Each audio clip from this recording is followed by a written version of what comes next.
اعوذ باللہ من الشیطان الرجیم بسم اللہ الرحمن الرحیم۔ بھائی صاحب، ہماری گفتگو ان جمل کے بارے میں تھی، اگر عربی لفظ بولیں نہیں تو ان جملوں کے بارے میں تھی جن کا محلاً کوئی اعراب نہیں ہوتا۔ ان جمل کے بارے میں انہوں نے تعداد بتائی 7 کی۔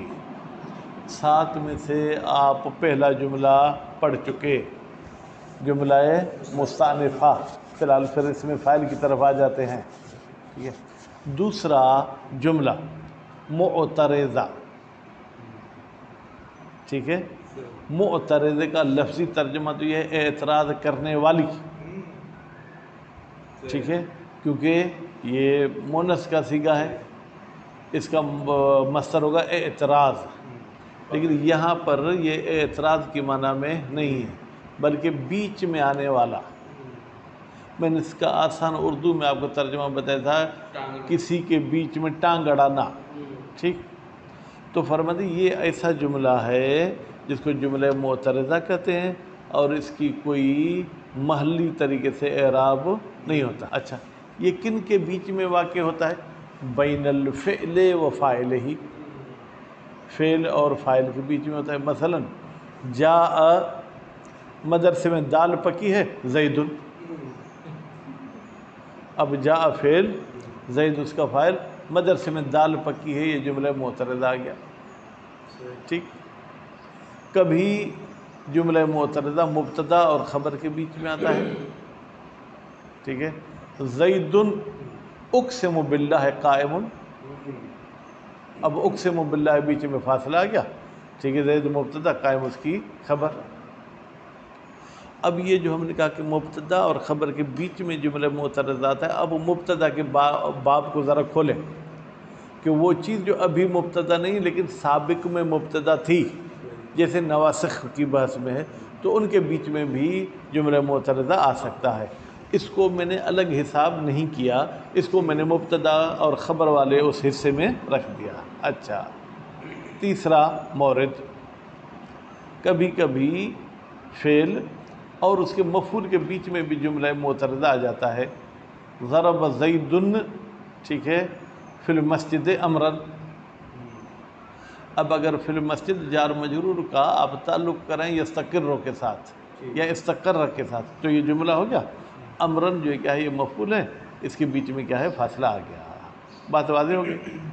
تو یوں سمجھیں کہ اصل باتیں یہ ہیں، باقی مثال ہیں وہ ہم عبارت میں پڑھیں گے۔ بسم اللہ الرحمن الرحیم۔ الجملۃ الثانیۃ، بیٹا دوسرا جملہ یہیں سے پڑھنا ہے حاجی صاحب، ٹھیک۔ دوسرا جملہ کن جملوں میں سے؟ من الجمل التی لا محل لها من الاعراب، جن کے لیے کوئی محلی اعراب نہیں ہے۔ المعترضۃ، بیچ میں آنے والا، کس کے بیچ میں آتا ہے؟ بین شیئین، دو چیزوں کے بیچ میں آتا ہے۔ مثلا مذاق بھی ہو جائے، ذوشان صاحب کو اللہ تعالیٰ نیک صالح بچہ یا بچی دیتا ہے، ٹھیک ہے، 2-4 مہینے کے بعد یہ چھٹی کر کے گھر پہ جاتا ہے۔ اب کیسے یہ لیٹیں گے؟ ایک طرف بیوی، بیچ میں بچہ، اس طرف یہ، تو یہ بچہ جملہ معترضہ ہو جائے گا، ٹھیک ہے۔ لِإِفَادَةِ الْكَلَام، بھائی بیچ میں کیوں لاتے ہیں؟ ہر کام کی کوئی نہ کوئی علت ہوگی، بغیر علت کے کوئی عقل مند کام نہیں کرتا۔ اگر کرے تو یہ سمجھ جائیں کہ اوپر والا طبقہ اس کا خالی ہے یا کرائے پہ دیا ہوا ہے، تاکہ کلام کو فائدہ پہنچائے، پہنچانے کا فائدہ ترجمہ کر رہا ہوں کیونکہ افادہ باب افعال کا مصدر ہے۔ تقویتاً، کلام کو مضبوط کرے، ٹھیک ہے۔ تسدیداً، تسدید بھی تقریباً وہی تقویت کی معنی میں ہے، ٹھیک ہے۔ اور تحسیناً، یا کلام کو خوبصورت بنائے۔ وقد وقعت، قد جب فعل ماضی پر آئے گا تو ترجمہ کس کا دے گا؟ بالتحقیق وقعت المعترضۃ، یا وقعت الجملۃ المعترضۃ فی مواضع، کئی ساری جگہوں پہ آیا ہے، ٹھیک۔ احدھا، ان مواضع میں سے پہلی جگہ جو ہے کیا ہے، بین الفعل و مرفوعہ، اب فعل اور مرفوع کہا، فعل اور فاعل نہیں کہا، کیوں؟ بھائی اگر فعل اور فاعل کہتا تو یہ صرف فعل معلوم کو شامل ہوتا، فعل اور مرفوع کہہ کر یہ معلوم مجہول دونوں کو شامل ہو جاتا ہے۔ کہ قولہ، جیسے کہ اس شاعر کا قول، وہ کون ہے شاعر؟ نیچے میرے خیال میں لکھا ہے، ٹھیک ہے، کہ بھائی یہ ایسا شعر ہے کہ جس کے قائل کا ہمیں پتہ ہی نہیں چلا، ٹھیک۔ شجاک اظن رب و زائنینا، رب پڑھیں گے تو اس کا ترجمہ ہوگا 1/4، ربع کا کچھ اور ترجمہ تھا، رات کو میں نے دیکھا تھا، ابھی ذہن سے نکل گیا ہے، ٹھیک۔ شجاک، ہاں وہ میں آپ کو بتاتا ہوں، شجاک بھائی میرے، اصل میں شجا فعل ماضی ہے رما کے وزن پر، کاف اس کا مفعول ہے، رب او اس کا فاعل ہے، ٹھیک ہے۔ اظنو فعل فاعل مل کر جملہ بنا اور بیچ میں فاصلہ آ گیا، بات واضح ہو گئی ہو۔ ورویہ بالنصب ربع، اب یہاں تو نصب مضاف ہوگا رب کی طرف، اس لیے میں اسے مجرور پڑھا ہوں، رویہ بمعنی نقل، ٹھیک ہے بھائی۔ اس شعر کو ربع کے نصب کے ساتھ بھی نقل کیا گیا ہے، کیوں؟ علی انہ مفعول اول وشجاک مفعول ثانی، علی ان ربع، بتحقیق کہ یہ ربع مفعول اول ہے، کس کا؟ اظنو کا۔ بھائی اظنو کو تو کم از کم 2 مفعول چاہیے نا، فرماتے ہیں وہ شجاک مفعول ثانی، اور شجاک جو ہے اس کا دوسرا مفعول ہے، یعنی پھر یہ شجا گویا کہ فعل مانتی نہیں ہے، ٹھیک۔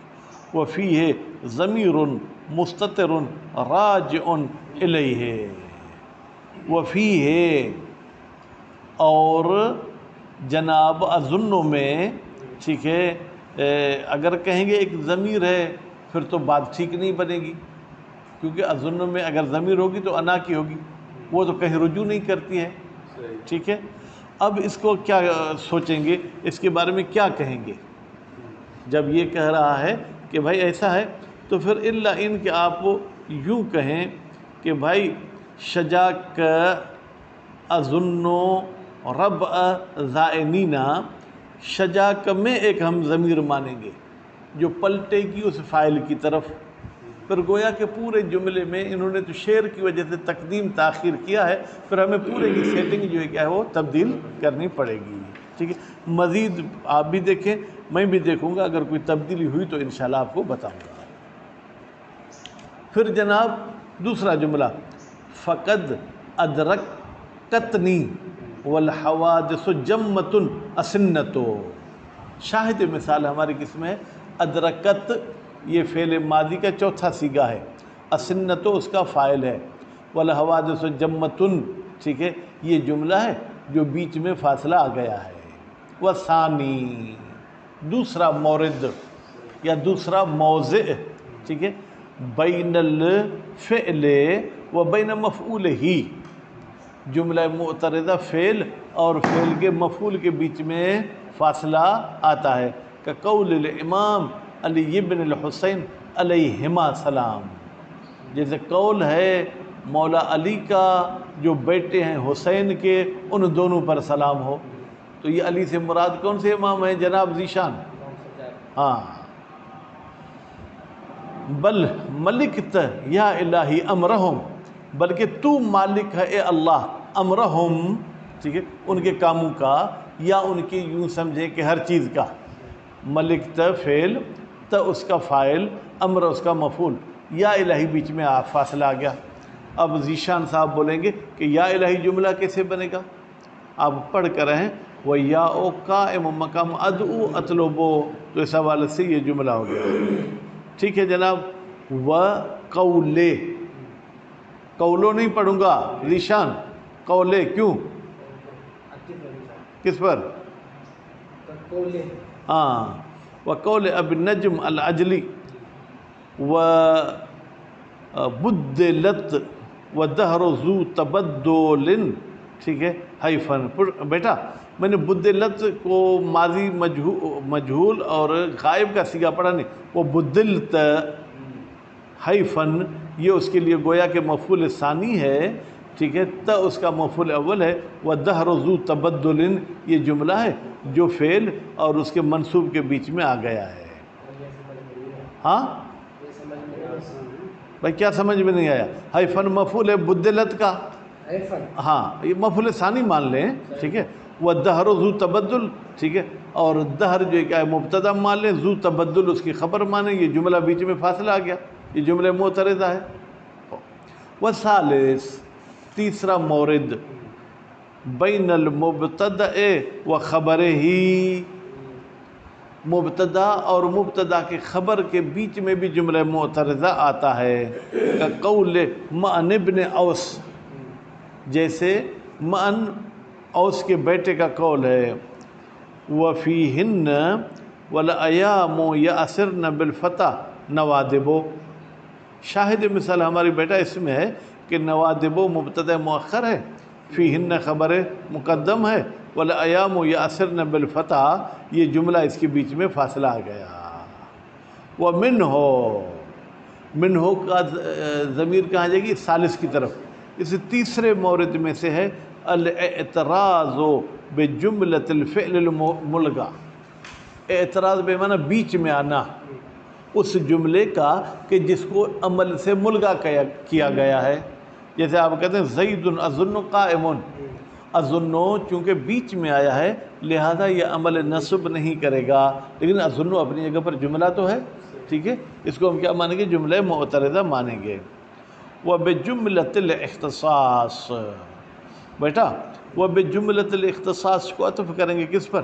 بِجُمْلَةِ الْفِعْلِ الْمُلْغَى، اصل عبارت یوں ہوگی الاعتراض بجملۃ الاختصاص، ٹھیک ہے، بیچ میں لانا اس جملے کو جو اختصاص پہ دلالت کرتا ہے، یعنی آپ باتوں باتوں میں کسی ایک کو مخصوص کر جاتے ہیں، ٹھیک ہے۔ فی نحو قول امیر المومنین علیہ الصلاۃ والسلام، اب یہاں بھی انہوں نے نحو کے لفظ کو برل اچھا رکھا ہے، یعنی جیسے امیر المومنین کے کلام جیسے کوئی اور جملہ بھی ہو سکتا ہے، یعنی اس حیثیت جیسا نہیں ہوگا لیکن بناوٹ میں ایسا ہو سکتا ہے۔ وَعِنْدَنَا أَهْلَ الْبَيْتِ أَبْوَابُ الْحِكَمِ وَضِيَاءُ الْأَمْرِ، اور ہمارے پاس حکمت کے دروازے ہیں اور ہر چیز کی روشنی ہے۔ اب کہتے ہیں ہمارے پاس، یہ ہم کو مخصوص کرے نا، ہم سے مراد کیا؟ عرب ہیں، ہم سے مراد بنو ہاشم ہیں، ہم سے مراد قریشی ہیں، کہتے ہیں اہل البیت، یہ اہل البیت کو بھی منصوب پڑھیں گے اخصو یا نخصو کو تقدیر میں رکھ کر۔ ہو اب اندنا خبر مقدم چاچا، ابواب الحکم جو ہے کیا ہے؟ یہ مبتدا مؤخر ہے۔ والرابع، حقیقت میں رابع کو بھی بیان نہیں کرنا چاہیے کیونکہ یہ بھی ثالث کا حصہ ہے۔ بینما اصلہ المبتدا والخبر، یعنی یہ جملہ اسی چیز کے بیچ میں آتا ہے جو اصل میں مبتدا اور خبر تھا۔ ابھی تو نواسخ کی وجہ سے ہم اس کو مبتدا خبر نہیں کہیں گے، البتہ خبر کو خبر کہیں گے لیکن خبر مبتدا نہیں کہیں گے۔ ہاں خوب قول محمد ابن بشیر الخارجی، جیسے قول ہے جناب محمد کا جو بیٹا ہے بشیر خارجی کا، یا خارجی سے وہ مراد لازمی نہیں کہ ہم لیں جو عقائد میں لی جاتی ہے، یہ کوئی خارجی کا ایک مطلب یہ بھی ہوتا ہے جو شخص اس مدرسے کا نہ ہو ہم اس کو خارجی کہہ سکتے ہیں۔ لعلک والموعود حق لقاؤہ بدا لک، بیٹا لعلک میں کاف لعلک اسم، بدا لعلک کی خبر، بیچ میں یہ جملہ فاصلہ آ گیا، یہ جملہ معترضہ ہے۔ وقولہ، ٹھیک ہے، قولہ نہیں پڑھیں گے، قولہی، وقولہی، اور شاعر کا قول ہے یا لیت شعری، بیٹا میں شعری پڑھ رہا ہوں، عام طور پہ شعری بھی پڑھا جاتا ہے، ٹھیک ہے۔ والمنى لا تنفع هل اغدوا یوما وامر مجمع، شاہد مثال شعری، ٹھیک ہے، یہ اسم ہے لیت کا، اور حل اغدون خبر ہے لیت کی، بیچ میں یہ جملہ جو ہے کیا فاصلہ آ گیا۔ البتہ یہ اس شخص کے نزدیک ہے جو جملہ استفہام کو خبر مانتا ہے۔ اگر کوئی شخص کہے کہ جملہ انشائیہ خاص طور پر استفہام خبر نہیں ہو سکتا تو یہ ہمارے محل بحث سے خارج ہو جائے گا۔ اذا قیل جب کہا جائے بأن جملۃ الاستفہام خبر، بھائی یہ جملہ استفہامیہ خبر ہے، کیوں؟ علی تعویل شعری بمشعوری، ہم شعری کو مصدر ہے اس کو اس میں مفعول کے معنی میں لے جائیں گے، ٹھیک ہے، لتکون الجملۃ نفس المبتدا، تاکہ یہ جملہ خود مبتدا ہو جائے، یعنی حل اقدون مشعوری کا گویا کہ مطلب ایک ہی ہو جائے گا، الفاظ الگ الگ ہیں۔ فلا تحتاج الی رابط، جب مبتدا عین خبر ہو تو پھر رابط کی بھی ضرورت نہیں ہوتی ہے۔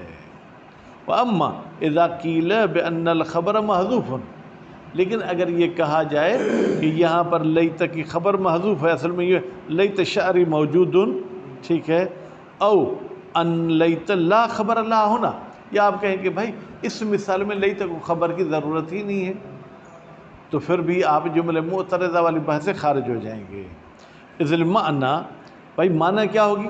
فرماتے ہیں یا تو یوں کہیں لیتنی اشعر، ٹھیک ہے، آپ جو ہے گویا کہ یا کو اس کا کیا بنائیں؟ اسم بنائیں، اور اشعر اس کی خبر بنائیں۔